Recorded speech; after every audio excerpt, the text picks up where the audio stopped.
ابراہیم علیہ السلام، یونس علیہ السلام، ہود علیہ السلام، نوح علیہ السلام، حضرت یعقوب علیہ السلام، حضرت یوسف علیہ السلام، ہر ایک نے اس کو پڑھا ہے۔ اب کس کس کی بات کریں کہ اس کلمے کی شان اور طاقت اتنی ہے کہ جب بھی اس کو پڑھ کر جس نے بھی رب کی بارگاہ سے مانگا ہے، رب کائنات نے اپنے فضل اور رحمت کے ذریعے اس کو عطا کر دیا ہے۔ تو اس لیے ہم نے اس موقع کو اپنے لیے غنیمت سمجھنا ہے، اس کو ہرگز سستی میں، غفلت میں نہیں گزارنا کہ ہم کہیں بہت بڑی نعمت سے، بہت بڑی برکت سے محروم نہ رہ جائیں۔ اب آپ نے کرنا کیا ہے، آگے بڑھتے ہیں۔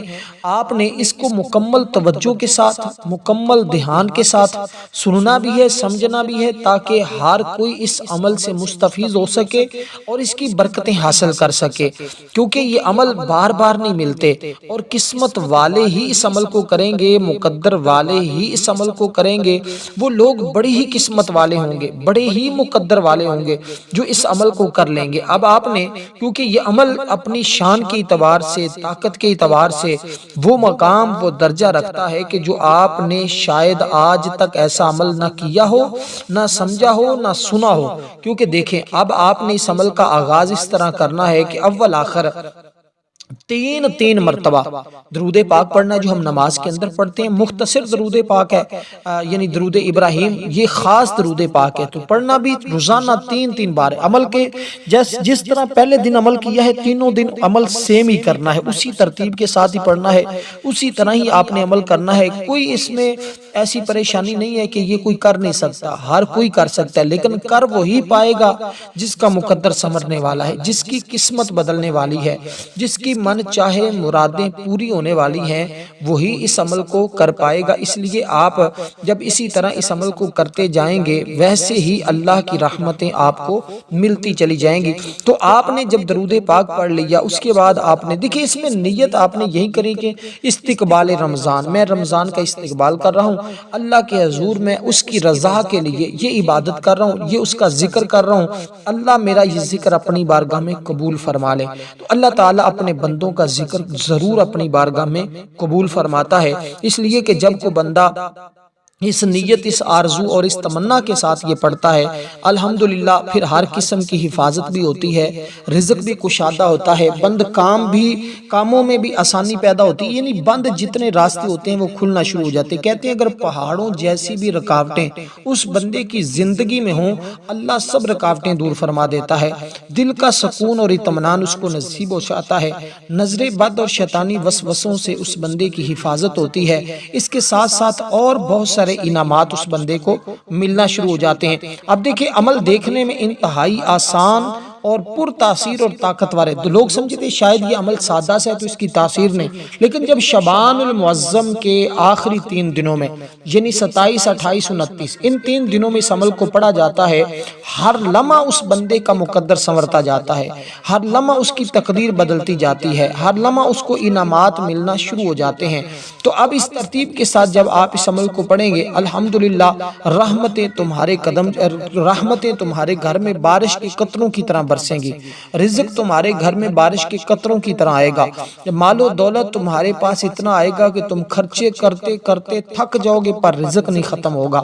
اس لیے آپ نے درود پاک پڑھا، اس کے بعد آپ نے یہی پڑھنا ہے، لا الہ الا اللہ، لا الہ الا اللہ، آنکھیں بند کر لینی ہے اور تصور میں اپنے رب کا رکھنا ہے کہ میں اپنے رب کی عبادت کر رہا ہوں، اپنے رب کو راضی کرنے کی کوشش کر رہا ہوں کہ میرا رب مجھ سے راضی ہو جائے، میں اپنے رب کا ذکر اور بندگی، اس کی تعریف کر رہا ہوں۔ تو آنکھیں بند کر کے ہاتھ کی انگلیوں پہ یا تسبیح لے لیں 100 دانوں والی، اس کے اوپر آپ نے یہ پڑھنا شروع کر دینا، بڑا سادہ سے لطف آئے گا، یقین جانے دل بھی اطمینان حاصل کرے گا۔ خواتین، بیمار، گھر میں مریض، ہر کوئی بندہ کرے، مرد ہے، عورت ہے، جو کوئی بھی ہے، دیکھیں عمل سان ہے، جتنی چیزیں اس کے اندر ہیں نا، یہ تمام کی تمام ہر شخص کو آتی ہیں۔ عمل کی ترتیب جو اللہ والوں نے بتائی ہے نا، یقین جانے دل باغ ہو جاتا ہے، دل خوش ہو جاتا ہے، دل میں ایک مسرت پیدا ہوتی ہے، خوشی پیدا ہوتی ہے کہ کیسا کمال کا عمل ہے۔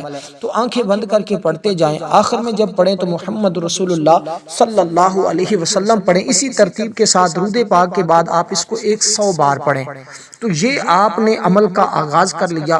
عمل کے دوران کوشش کرنی ہے کہ قبلہ رخی بیٹھنا ہے، اور آپ نے ادھر ادھر کسی بات پر دھیان اور توجہ نہیں دینی، کامل اپنے رب پر یقین اور بھروسہ رکھنا ہے، اسی کی طرف توجہ رکھنی ہے، اسی کی طرف یہ اپنا خیال رکھنا ہے۔ تو اس ترتیب کے ساتھ اس عمل کو کریں گے، الحمدللہ وہ رحمتیں، وہ برکتیں، وہ انوار و تجلیات، کیونکہ اس کلمے کے ذریعے جس نے جو کچھ بھی مانگا ہے اس کو ضرور ملا ہے، کیونکہ اس کلمے کا ورد ایمان کو تازہ کر دیتا ہے، شک اور وسوسے دور کر دیتا ہے۔ یہی وہ کلمہ ہے جس کے ذریعے دل کو نور ملتا ہے، زبان کو پاکی ملتی ہے، روح کو طاقت ملتی ہے۔ یہ کلمہ بڑے سے بڑے گناہ مٹا دیتا ہے، شرط کیا ہے کہ سچے دل کے ساتھ اس کو پڑھا جائے۔ اس لیے یہ کلمہ جنت کی کنجی ہے، گویا یوں سمجھیں آپ کے ہاتھ میں کامیابی کی بھی کنجی ہے، آپ کے ہاتھ میں جو ہے وہ جنت کی بھی کنجی ہے۔ اس لیے مگر اس کنجی کے دانت بھی ہوتے ہیں، یعنی ایمان، عمل اور اخلاص، یہ تین چیزوں کے ساتھ یہ ذکر تمام اذکار سے افضل ہے، اس لیے کہ اس کا مطلب ہے اللہ کے سوا کوئی معبود نہیں ہے۔ یہ کلمہ بندے کو شرک سے پاک کرتا ہے، جس کے آخری الفاظ یہ ہوں گے نا وہ جنت میں ضرور جائے گا۔ تو شیطان اس کلمے سے جلتا ہے، جیسے جیسے کو پڑھتا ہے شیطان جلتا جاتا ہے، دور ہوتا جاتا ہے، پڑھنے والے سے بھی دور رہتا ہے۔ ہر مشکل میں یہ کلمہ اللہ کی مدد کو کھینچ کر اس بندے کے قریب کر دیتا۔ تمام انبیاء کی دعوت یہی کلمہ ہے، اس لیے زبان سے ادا ہونے والا یہ سب سے عظیم عمل یہی کلمہ ہے۔ قبر میں بھی سوال کے وقت یہ کلمہ روشنی اور نجات کا سبب بنے گا، قیامت میں بھی یہ کلمہ میزان میں سب سے بھاری ہوگا۔ تو اس لیے اس کے ذریعے ریا ختم ہوتی ہے، حسد دل سے ختم ہو جاتا ہے، تکبر ختم ہو جاتا ہے۔ یہ جتنی اس طرح کی بیماریاں ہوتی ہیں روحانی، اللہ پاک تمام اس کو دور فرماتا ہے اور اس کی زندگی کو خوشیوں کا گہوارہ کر دیتا ہے۔ اس کلمے کے ساتھ مانگی گئی دعا کہتے ہیں قبول ہی قبول ہے، رد نہیں ہوتی۔ اس لیے اب آپ نے دل بے چین ہے تو وہ کہتے ہیں اس کے ذریعے چین مل جاتا ہے، سکون مل جاتا ہے۔ یہ سب سے بڑی دعا ہے، اس لیے اللہ اس بندے سے محبت کرتا ہے جو اس کو پڑھتا ہے۔ بس جس بندے سے رب محبت کرے وہ بندہ کتنا خوش نصیب ہوتا ہے، اس کی دنیا اور آخرت کی کامیابی اس کلمے میں چھپی ہے۔ یہی نجات ہے، یہی فلاح ہے، یہی کامیابی ہے۔ اس لیے جب آپ نے اس کو پڑھنا ہے تو اس کے پڑھنے کے بعد اگلا کام جو آپ نے کرنا ہے دوستو وہ بھی بڑا آسان ہے۔ اس کے بعد آگے جو کلمات آپ پڑھنے جا رہے ہیں وہ بھی اتنے پرسکون اور اتنے کمال درجے کے ہیں۔ اب آپ پڑھیں گے لا حول ولا قوت الا باللہ العلی العظیم، اور یہ وہی کلمات ہیں جب ایک صحابی رسول کا بیٹا جیل کے اندر تھا تو انہوں نے حضور کی خدمت میں عرض کی یا رسول اللہ کافروں کی قید میں میرا بیٹا ہے۔ حضور نے فرمایا کہ یہ کلمات تم اپنے گھر میں پڑھنا شروع کر دو۔ تو بس یہ پڑھنے کی دیر تھی، پھر اس سے وہ جیل سے بھی رہا ہوئے اور اس کے ساتھ ساتھ اس کا گھر مال و دولت سے اس قدر بھر گیا کہ رزق سنبھالنا مشکل ہو گیا۔ اس لیے دوستو حاجت، رزق، حفاظت یہ تمام چیزیں اس کے ذریعے بندے کو ملتی ہیں جب کو بندہ دیکھیں اس کے اندر جو الفاظ ہیں نا وہ الفاظ ہمیں بتاتے ہیں کہ ہم رب کی بارگاہ سے کیسے مانگتے ہیں اور ہم اپنے آپ کو اللہ کے سپرد کرتے ہیں، پھر اللہ تعالی ہمارے اوپر کیا کیا انعامات نازل فرماتا ہے۔ جب ہم اس طرح پڑھتے ہیں تو پھر ہمیں خود ہی ان چیزوں کا احساس اور ان چیزوں کے ذریعے ہماری رہنمائی شروع ہو جاتی ہے۔ تو دوستو یہ کلمات کوئی عام کلمات نہیں ہے، یہ پرتاثیر اور اتنے کمال کے الفاظ ہیں کہ ان کلمات کے پڑھنے والا شخص اللہ کے قرب کے ساتھ ساتھ اس کی انوار و تجلیات کو بھی حاصل کرتا ہے۔ اب یہ کلمات جو میں نے آپ کے سامنے ذکر کیے ہیں، جو میں نے آپ کے سامنے پڑھے ہیں، ان کلمات کو آپ نے پڑھنا ہے۔ پہلے آپ نے وہ ذکر کرنا ہے جو سب سے بہترین، سب سے افضل ترین ذکر، جس کو حدیث میں بھی کہا گیا ہے اور جس کو پڑھتے ہوئے آپ نے آنکھیں بند رکھنی ہے۔ اب اس کو پڑھتے ہوئے آنکھیں بند کرنے کی ضرورت نہیں ہے، بس اپنے دل پر دھیان دینا ہے اور اپنے ذہن سے تمام وسوسوں کو دور کر دینا ہے، تمام خیالات کو دور کر دینا ہے، صرف اللہ کی رضا ہو۔ جب یہ عمل مکمل کر لیں تو اس کے بعد اللہ تعالیٰ سے یوں ہی دعا کرنی کہ مالک میں نے تیری رضا کے لیے، تجھے راضی کرنے کی نیت سے میں نے یہ عمل کیا ہے، مولا تو میرے اس عمل کو بھی قبول فرما اور میری تو ہر جگہ غیبانہ مدد فرما۔ تو پورا سال تمہاری غیبانہ مدد بھی ہوتی رہے گی، تمہاری دعاؤں کی قبولیت بھی شروع ہو جائے گی، تمہارے اوپر انعامات کی بارش بھی شروع ہو جائے گی۔ تو اگر چاہتے ہیں کہ یہ سارے انعامات اور یہ ساری برکتیں آپ کو نصیب ہوں تو پھر آپ جلدی کریں، تاخیر نہ کریں۔ جس قدر جلدی ہو سکتا ہے اس عمل کو ایک بار ضرور اس ترتیب کے ساتھ آج کر لیں، کیونکہ اس موقع کو جس نے اپنے لیے غنیمت سمجھا وہی کامیاب ہوگا، وہی اس کی برکتیں حاصل کر پائے گا۔ دیکھیں، رزق کا مسئلہ ہو، رکاوٹ ہو، سکون کا مسئلہ ہو، دعا کی قبولیت کا مسئلہ ہو، تو یہ عمل آپ کے لیے آج بہترین ہے۔ بند کاموں میں فوری طور پر رکاوٹیں ختم ہوتی ہیں، دل کو فوری طور پر سکون مل جاتا ہے، اطمینان مل جاتا ہے، رہنمائی شروع ہو جاتی ہے، غیبانہ مدد شروع ہو جاتی ہے، انعامات ملنا شروع ہو جاتے ہیں، کیونکہ یہ کلمات آپ کے سامنے ہی ہیں کہ یہ کلمات ایسے ہیں کہ جب اس کو پڑھتے ہیں تو شیطان اس کی زندگی سے نکل جاتا ہے۔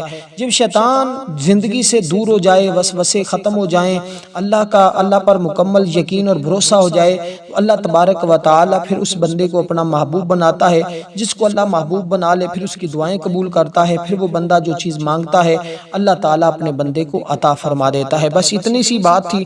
اب ان کلمات کو آپ نے صرف اور صرف دوستو چند بار پڑھنا ہے۔ چند بار سے مراد صرف آپ 41 بار پڑھیں گے۔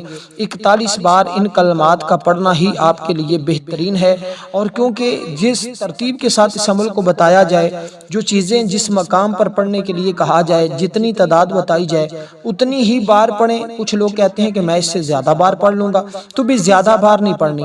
دیکھیں، ایک چابی ہوتی ہے، تالے کو لگاتے ہیں، اگر تالے کے چابی کا ایک دندہ توڑ دیا جائے تو وہ کبھی بھی تالا نہیں کھولتی۔ اسی طرح اگر وظیفے کو ہم اپنی من مانی سے، اپنی مرضی سے کرنا چاہیں تو پھر وظیفے کے اندر وہ تاثیر، وہ برکت نہیں ملتی کہ جو ہمیں عام طور پہ ملنی ہوتی ہے۔ اس لیے کہ اس کا مطلب ہے نہ کوئی طاقت ہے، نہ کوئی قوت ہے مگر اللہ کے ساتھ۔ یہ کلمہ بندے کو اللہ پر مکمل بھروسہ سکھا دیتا ہے۔ یہ جنت کے خزانوں میں سے خزانہ ہے، جو یہ پڑھتا ہے اللہ اس کی کمزوری کو طاقت میں بدل دیتا ہے۔ یہ کلمہ غم اور فکر کو ختم کرتا ہے، یہ شیطان کو دور بھگاتا ہے، مشکل وقت میں یہ اللہ کی مدد کو بلا لیتا ہے، تو اس کے ذریعے گناہ بھی مٹ جاتے ہیں۔ کثرت سے رزق، یعنی اس کو پڑھنے سے رزق میں کثرت اور برکت دونوں چیزیں آتی ہیں، اور جس بندے کو یہ دو چیزیں ملتی ہیں نا، برکت اور کثرت، وہ دنیا کا سب سے بہترین اور خوش نصیب انسان ہوتا ہے۔ اس لیے خوف اور ڈر اس کے ذریعے ختم ہوگا۔ یہ کلمہ بری نظر سے بچائے گا، اس کے ذریعے شفا ملے گی، بند راستہ کھلنے لگے گا۔ تو اب آپ جب اس طرح پڑھیں گے تو الحمدللہ رحمتیں ہی رحمتیں۔ تو جو 41 بار تعداد بتائی اس طرح پڑھ کر پھر آگے آپ نے اس کے بعد آگے جو تسبیح پڑھنی ہے وہ بھی ذرا توجہ کے ساتھ سننے والی ہے۔ قرآن مجید کی یہ ایک آیہ مقدسہ اب اس کے بعد آپ نے پڑھنی ہے۔ یہ تیسرے نمبر پہ میں آپ کو تسبیح عرض کر رہا ہوں، اس لیے آپ نے اس تسبیح کو اسی طرح پڑھنا، کیونکہ اس کے پڑھنے والے کو ہر قسم کی بیماریوں سے اللہ شفا عطا فرماتا ہے۔ کہتے ہیں یہ بھی وہی کلمات ہیں، ان کی تاثیر بھی اسی کے ساتھ ملتی جلتی ہے، کیونکہ کہتے ہیں جب کوئی بندہ یہ کلمات پڑھتا ہے نا تو اس کے پڑھتے ہی ہر غم اور فکر سے اس کو چھٹکارا ملتا ہے۔ جیسے میں نے کہا کہ پہلے کلمات جو ہیں ان کی یہ تاثیر ہے، اس کے ساتھ ہی ملتی جلتی ان کلمات کی تاثیر اور برکت ہے۔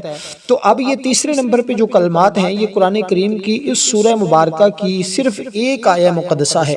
تو اس ایک آیہ مقدسہ کی یہ طاقت اور یہ شان اور یہ تاثیر ہے کہ جب بندہ کو یہ کلمات پڑھتا ہے تو اللہ تعالیٰ خود فرماتا ہے لَإِن شَكَرْتُمْ لَأَزِيدَنَّكُمْ، اگر تم میرا شکر کرو گے تو میں تمہیں اور بھی زیادہ عطا کروں گا۔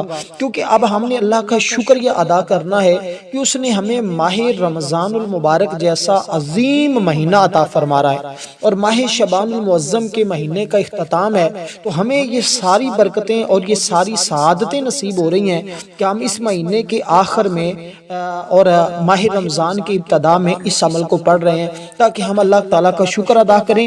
تو اس لیے ان لمحات میں اور ایسے وقت میں، ایسے ماحول میں جب اللہ کا شکر ادا کیا جاتا ہے تو پھر زندگی کو چار چاند لگ جاتے ہیں۔ تو دیکھیں اب جب ہم یہ کلمہ پڑھیں گے نا، یہ کلمہ شکر، عاجزی اور محبت کا اظہار ہے، اور یہ وہی تسبیح ہے۔ اس میں سے یہ الفاظ ہیں جو آقا علیہ الصلوۃ والسلام نے اپنی بیٹی سیدہ فاطمہ الزہرا رضی اللہ تعالی عنہا کو بھی بتائی تھی، اس لیے کہ یہ قرآن کریم کا آغاز اس سے ہوتا ہے، جو اس کی عظمت کی دلیل ہے۔ رسول پاک صلی اللہ علیہ وسلم نے فرمایا اللہ کو سب سے زیادہ پسندیدہ یہ کلام ہے، یعنی اللہ کا پسندیدہ کلام جب کوئی بندہ پڑھتا ہے تو وہ اللہ کا پسندیدہ بندہ بن جاتا ہے۔ تو جب اللہ کا کوئی پسندیدہ بندہ بن جائے تو اللہ اس کی نعمتوں کو محفوظ رکھتا ہے اور زوال سے بچاتا ہے۔ تو اس لیے جو ہر حال میں یہ کلمات کہتا ہے اللہ اس کے دل کو سکون اور اطمینان، تو یہ عادت بنا لیں اپنی روزمرہ زندگی میں، پانی پئیں تب بھی یہ پڑھ لیں، کھانا کھائیں تب بھی پڑھ لیں، کوئی حال پوچھے تب بھی یہی الفاظ کہیں۔ کیا کہنا ہے آپ نے کہنا ہے الحمدللہ رب العالمین۔ تو یہ کلمات، یہ ایک آیہ مقدسہ ہے جس سے قرآن کریم کا آغاز ہو رہا ہے۔ تو ان کلمات سے جب قرآن کا آغاز ہو رہا ہے تو یہ غم اور تکلیف میں جب کوئی بندہ یہ کہتا ہے، پریشانی میں جب کوئی پڑھتا ہے، تو صبر و بڑے اجر کا سبب بنتا ہے یہ الفاظ، اس لیے کہ گناہوں کے باوجود اللہ پاک اس کے پڑھنے والے کے بوجھ کو ہلکا کر دیتا ہے۔ اور یہی وہ کلمات ہیں جن کے بارے میں میرے آقا نے فرمایا کہ قیامت کا دن ہوگا جب بندے کے اعمال نامہ کو تولا جائے گا اور اس میں جو سب سے زیادہ وزنی اعمال ہوں گے ان میں یہ کلمات موجود ہیں۔ تو اس لیے جو دعا اس سے شروع کی جاتی ہے، یا جو عمل، جس عمل کے اندر یہ آیہ مقدسہ پڑھی جاتی ہے وہ عمل بھی قبول ہوتا ہے، جس دعا میں یہ کلمات پڑھے جاتے ہیں وہ دعا بھی اللہ کی بارگاہ میں مقبول ہوتی ہے۔ تو اب آپ نے اس دعا کو کتنی بار پڑھنا ہے، اصل بات اب یہاں پہنچی ہے۔ تو یہ تیسرے نمبر کی تسبیح جب آپ پڑھیں گے الحمدللہ آپ کو خود اندازہ ہوگا کہ ان کلمات سے ہمیں کیا تاثیر مل رہی ہے اور کیا کیا برکتیں اللہ تعالی ہمیں عطا فرما رہا ہے۔ تو یہ کلمات پہلے آپ نے ایک تسبیح 100 بار پڑھی، پھر آپ نے 41 بار، پھر اب آپ نے اس کو 33 بار پڑھنا ہے۔ تو یہ 33 بار اسی میں الفاظ موجود ہیں کہ جو آقا علیہ الصلوۃ والسلام نے سیدہ خاتون جنت حضرت فاطمہ الزہرا رضی اللہ تعالی عنہ کو بتائی تھی۔ تو حضور نے بھی تب 33 کا عدد کا ذکر کیا تھا، تو آج اس تسبیح میں 33 کا عدد موجود ہے۔ تو اس کو پڑھیں گے الحمدللہ رحمت الہی تمہارے اوپر برسے گی۔ اس کے بعد اب آگے دو چیزیں ہیں جو آپ نے پڑھنی ہے۔ ایک تو قرآن کریم کی عظیم سورت، جس سورت کو سورۃ الکوثر کہتے ہیں، تو اس سورہ مبارکہ کو آپ نے بسم اللہ الرحمن الرحیم کے ساتھ پڑھنا ہے۔ اکثر میں یہی بات کہا کرتا ہوں، لوگ کہتے ہیں کہ یہ جو سورت ہوتی بس ایک بار شروع میں بسم اللہ پڑھ لینا کافی ہوتا ہے، حالانکہ ایسا نہیں ہے۔ جب ہم کسی عمل کو پڑھتے ہیں تو ہر بار ہم اس سورت کے شروع میں بسم اللہ الرحمن الرحیم کو لازمی پڑھیں تاکہ ہمیں اس کی برکتیں حاصل ہوں۔ کیونکہ دیکھیں آقا علیہ الصلوۃ والسلام کا فرمان بھی ہے کہ جس کام کو بغیر بسم اللہ کے شروع کیا جائے وہ ادھورا ہوتا ہے۔ عمل کا جب آغاز کریں تب بھی آپ اسی طرح کریں کہ اعوذ باللہ من الشیطان الرجیم بسم اللہ الرحمن الرحیم، اس طرح پڑھیں۔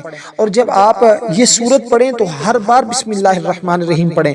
تو یہ چوتھے نمبر کی تسبیح ہے جس سے بند راستے کھلنے لگ جائیں گے، جس سے رزق میں برکت اور دل کا سکون آنا شروع ہو جائے گا اور خیر و برکت کے ساتھ تمہارا گھر بھی بھر جائے گا۔ اب اس سورہ مبارکہ کی تعداد پر بات کر لیں۔ جب کفاران مکہ نے نبی علیہ الصلوۃ والسلام کو نعوذ باللہ بے اولاد کہہ کر طعنہ دیا تھا نا، تو اللہ تعالیٰ نے اس سورت کا نزول فرمایا تھا اور اپنے محبوب کو تسلی دی، فرمایا کہ ہم نے آپ کو بے شمار خیر عطا فرمائی ہے۔ اور اسی طرح کوثر کے معنی بھی بے انتہا خیر، کثرت نعمت، نہ ختم ہونے والی بلائی۔ تو یہ خیر دنیا میں بھی ہے، آخرت میں بھی ہے۔ اس لیے قیامت کے دن نبی علیہ الصلوۃ والسلام کو اللہ تعالی حوض کوثر عطا فرمائے گا اور اس کا پانی دودھ سے زیادہ سفید، شہد سے زیادہ میٹھا، جو ایک گھونٹ پی لے گا وہ کبھی پیاسا نہیں رہے گا۔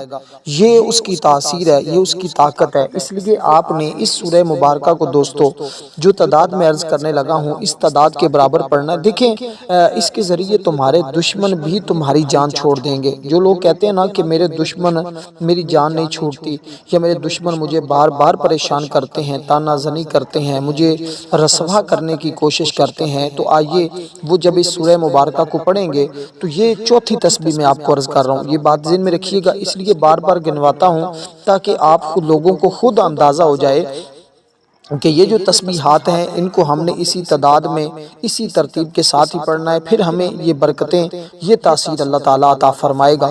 تو اس سورہ مبارکہ کو آپ نے صرف اور صرف 33 بار پڑھنا ہے۔ اس کے بعد آپ نے استغفار پڑھنا ہے اور وہ اس کی جو تعداد ہے وہ بھی مختصر سی ہے، کوئی زیادہ نہیں ہے۔ تو یہ آخری چیز آپ کو آخری تسبیح بتا رہا ہوں، یہ 5ویں نمبر پہ ہے اور اس تسبیح کو بھی آپ نے صرف یعنی کہ آپ صرف اتنا پڑھیں گے استغفر اللہ استغفر اللہ استغفر اللہ استغفر اللہ، تو صرف اتنا سا استغفار آپ نے پڑھنا ہے۔ الحمدللہ پھر اس کی برکتیں جو آپ دیکھیں گے نا حیران رہ جائیں گے۔ اب آپ نے یہ جو الفاظ میں نے آپ کے سامنے ذکر کیے ہیں ان کو آپ نے ایک یعنی 70 بار پڑھنا ہے۔ تو اس کے بعد آپ نے اللہ تعالیٰ کے حضور دعا کرنی ہے، انشاءاللہ آپ کی ہر دعا قبول ہوگی۔ اور ہماری چاند رات میں خصوصی دعا ہے، جو لوگ اس میں نام شامل کروانا چاہتے ہیں 10 بار درود پاک پڑھیں، کمنٹ میں نام لکھیں، ویڈیو کو آگے شیئر کریں، لائک کریں۔ والسلام ورحمۃ اللہ وبرکاتہ۔